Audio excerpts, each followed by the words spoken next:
Everybody here or we still missing So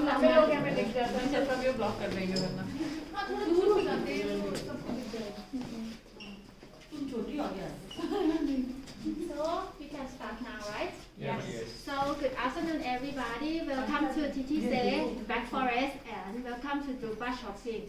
Yeah, today I would like to introduce you and to tell you about the history of our wall clock.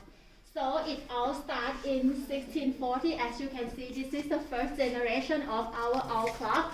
You can imagine it was in 1640. They just need something very simple. As you can see that every part of the clock here are made from the wood. Even the gear inside also. Yeah, and to make the clock work, they use the stone as the weight, like this.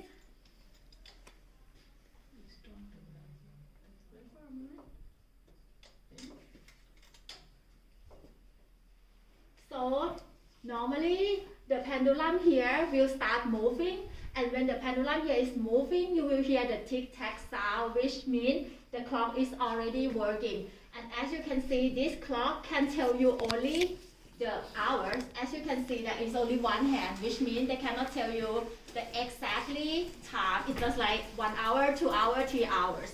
Yeah, and then after that, 110 years later, as you can see here, this is the second generation of our wall clock.